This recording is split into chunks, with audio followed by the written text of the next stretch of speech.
IndusInd bank April June త్రైమాసికం అంటే Q1 దాదాపు 3.48 lakhs కోట్ల రుణాలను అందించింది. ఇది సంవత్సరానికి 16% ఇంక్రీజ్ అయింది.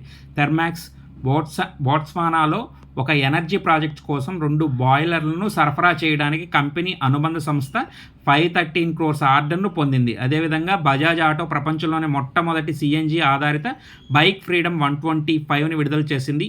ఈ బైక్లో పెట్రోల్ మరియు CNG ట్యాంకులు ఉన్నాయి.